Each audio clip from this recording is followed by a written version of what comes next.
The morning mist clung to the edges of the village like a whispered secret. A young man named Taro, his heart a drum of uncertainty, crossed the threshold into this unfamiliar world. His steps were hesitant, mirroring the turmoil in his soul. He had left behind a life etched in disappointment, hoping for a new beginning. The village, nestled in a valley painted with the hues of the rising sun, held the promise of a fresh start. Taro carried with him a heavy cloak of doubt, woven with threads of past sorrows. He saw the world through eyes dimmed by disappointment, his heart a fragile thing yearning for solace.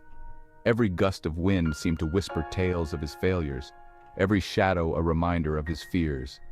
The weight of his past threatened to suffocate the fragile hope that flickered within him. The houses in the village stood like silent sentinels, each one a testament to lives lived and stories told. The air hummed with an unseen energy, a quiet symphony of nature's embrace. The scent of pine needles and blooming wildflowers filled the air, a sweet welcome to a weary soul. Yet Taro's heart remained heavy, his mind a labyrinth of unanswered questions. He yearned for a guiding light, a beacon to cut through the fog of his confusion. The path ahead seemed shrouded in mist, the way forward unclear. Would he find peace in this new land? Or would his past continue to cast long shadows on his present? With every step, Taro questioned, doubted, and hoped, clinging to the fragile belief that even in the darkest night, dawn must eventually break. Word had spread throughout the village of a wise old man who resided atop the highest peak, a hermit known for his insightful wisdom.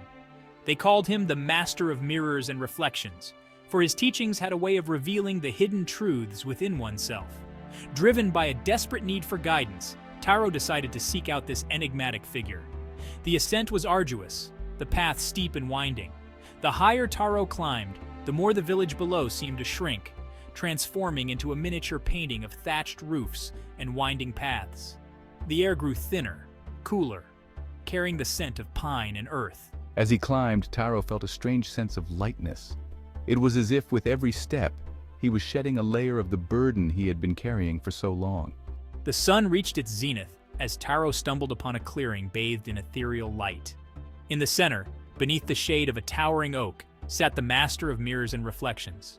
He was an old man, his face a roadmap of time and wisdom, yet his eyes sparkled with an almost childlike curiosity.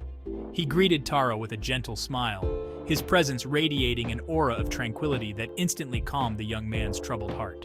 "What brings you to my mountain, young one?" the master asked, his voice a gentle melody that seemed to echo the rustling leaves of the ancient oak. Taro, hesitant at first, poured out his heart to the master.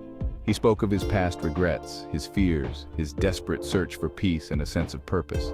The master listened intently, his gaze never leaving Taro's eyes, as if peering deep into his soul. When Taro finished, the master remained silent for a moment, his eyes closed as if in deep contemplation. Then he picked up a handful of sand and let it trickle through his fingers. "Do you see this sand, young one?" he asked, his voice barely a whisper. "Each grain is unique, shaped by the forces of nature, yet together they form something vast and ever-changing. Life is much like this sand," the master continued, his gaze soft yet penetrating. "We are all shaped by our experiences, our joys and sorrows, our triumphs and failures. But it is our perception, our attitude towards these experiences that truly defines us." He looked at Taro, his eyes filled with compassion. "You see the world through eyes clouded by disappointment. But what if you were to shift your focus? The same event, the same experience, can be perceived in countless ways," the master explained, his voice a soothing balm on Taro's troubled soul.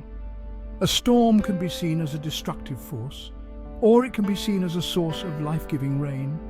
A closed door can be seen as an ending, or it can be seen as an opportunity for a new beginning." He placed his hand on Taro's shoulder, his touch conveying a lifetime of wisdom and understanding. "Your past does not define you, young one. It is merely a stepping stone on your journey.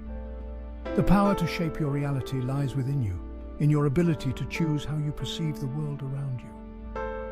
His words, simple yet profound, resonated deep within Taro, sparking a flicker of hope in the darkness of his despair.